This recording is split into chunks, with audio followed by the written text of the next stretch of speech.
Good evening, good afternoon, peoplings. I hope you're all doing well.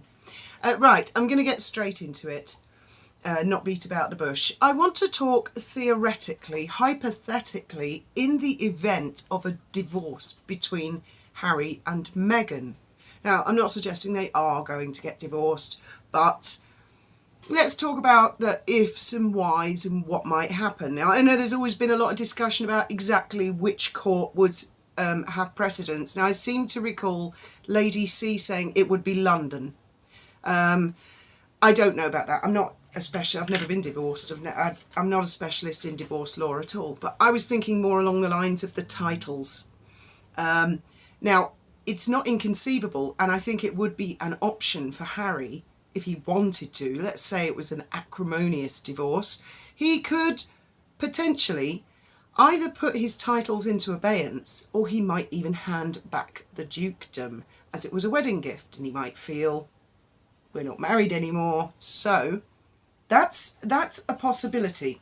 I've got loads to talk about apart from that. So just get your imagination going. I've seen acrimonious divorces before. The McCartneys, for a start. Sir Paul McCartney and Heather Mills. That was a doozy, wasn't it? And that went on for a long time. And that was another story. I've mentioned this before. That was another story where I was watching it from the very beginning, thinking, not sure, something's not quite right here. And those instincts turned out to be correct. And I can see this ending in divorce. Now, I was watching Royal Grift this morning, and the Royal Grift, I'll put a link in the description to her video, was highlighting an article in Star magazine, which is also very interesting, about Harry being isolated and stuff like that. And one of the things that they talk about in this article, and I think Shallon Lester used to work for Star magazine, or she was the editor or something like that, is Hugh Grosvenor and Harry not going to Hugh's wedding. And while Royal Grift was reading out about how Harry felt really, snubbed, although they claimed that he declined to go to the wedding, which I don't believe for a second. I think he was told no, and definitely not with her. Now, Hugh, it's very interesting because there's a famous photograph of Hugh Grosvenor when he was probably about 13 or 14, and Prince William, who's considerably older and taller. There's like a 10, 11 year age gap.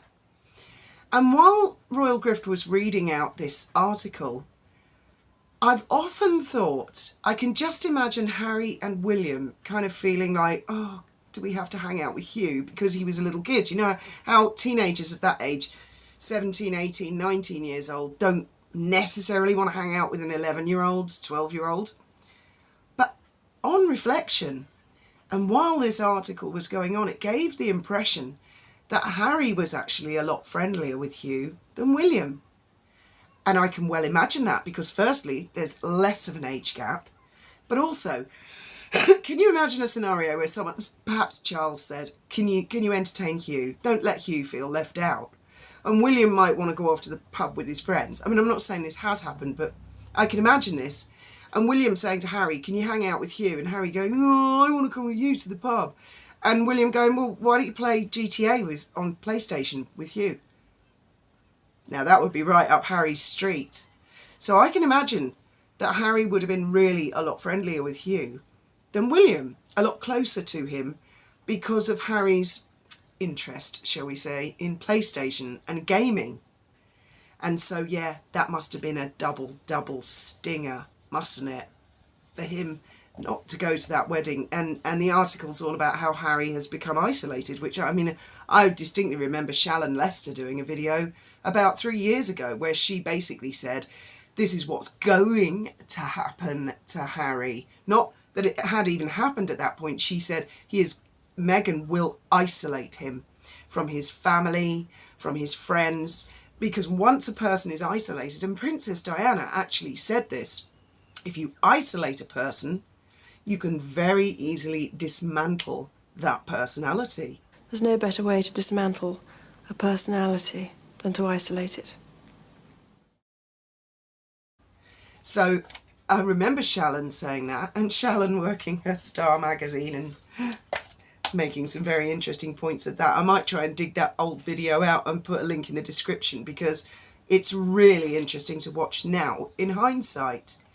There's more and more talk of Harry buying a house in the UK.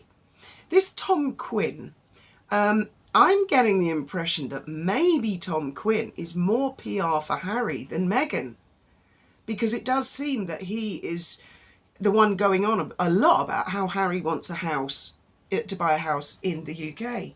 I think I'm also going to add a little bit to this video of a video that I did about 4 months ago, where I said, don't be surprised if you see Harry move back to the UK. It wouldn't surprise me at all to see Harry on UK shores in the near future. Wouldn't surprise me one bit. I mean, it's the whole thing. You don't have to be a fortune teller. It's pretty inevitable, this course of, well, how things are going to pan out. Now, the other thing is the Duchess of Narsussex. Now, I want to give a big shout out to her. I'll put a link in the description to her channel as well, because she really is, if you don't follow her already, I highly recommend it. She has been archiving and collecting, same as Royal Grift, for years. You know, if there's anything out there that they haven't got, it's not worth having. Now, she noticed that William visited the Babylon building in London, MI6. Now, MI6, it's called Secret Intelligence Service building, the SIS building, but the nickname is Babylon. I'll try and put a picture up of that. I actually went to go and have a look at Babylon while we were in London, and then crossed the bridge and had a look at Millbank, MI5. MI5, kind of Home Office, Home Affairs, MI6, Foreign Office. So whenever you hear these people say, for example, Rory Stewart, you know, I worked at the Foreign Office. Okay, there's Foreign Office departments and Foreign Office departments. Now, this isn't just a rumour that William visited Babylon on Thursday last week. This has officially been announced in the court circular. Now, I wouldn't have realised that if it wasn't for the Duchess of Narsussex. Excuse me, I've got a slightly dry throat. And she pointed out this is official. Now, William could go and visit any manner of places in private. No one would ever know. Certainly not Babylon. The fact that William has made it his business to release that information in the court circular, to me suggests two things. Firstly, it's a warning shot across the bows at Meghan. That's what I believe, because he didn't have to tell everybody he'd been there. And secondly, he's kind of letting all of us know, I've been there, I'm looking at stuff. Because the royal family have to be very discreet how they translate messages, get things out there, a skill which Meghan has never managed to develop. So I'm wondering, is William potentially trying to get to the bottom of who's been paying sugars? What kind of funding has been going on? Or what kind of dirt there might be on Meghan in the eventuality of a divorce? Because a lot of you guys say a lot of the time, you know, Harry's out there, he's out on his own. Yes, he's been nailed out. That's it, he's out of the family. But to a certain degree, the family also, if there are divorces coming up, do have to protect themselves as well. So I find that very interesting and extremely telling that he not only visited, but then told everybody, let it be known that he had visited. I mean, a divorce between those two. Never mind Oprah. Never mind all of that. Oh boy, you're going to see the fur fly. And I would imagine what the Windsors will do is what they always do. Never complain, never explain, carry on, keep calm. I mean, she can't really say anything anymore because so many people consider her a liar. So it'd be very interesting with custody battles and stuff like that, wouldn't it? That's going to get super weird, I would imagine. So yeah, have a listen to the Royal Grift. It's a brilliant video, and I found it very eye-opening. And I think what you're going to begin to see, potentially, is a split in PR between Meghan and Harry. So we're used to seeing puff pieces and lumping them together as a couple. What I would say is read the puff pieces and think, is this leaning more Harry camp, or is this leaning more Meghan camp? Never mind the War of the Waleses, Charles and Diana. Oh, you ain't seen nothing yet, I don't think. But that's not to say they are going to divorce. I'm sure they're in love, and I'm sure Harry is loving chewing on some dog biscuits that Meghan is apparently promoting at the moment in order to wipe our lovely Princess of Wales off the headlines. Yeah, that worked. Not. Oh dear. So, I mean, that's lots of food for thought. And as I say, it's just my imagination, but I sort of look at these things and think I can see the direction that this is going in, or how I think this direction is going in.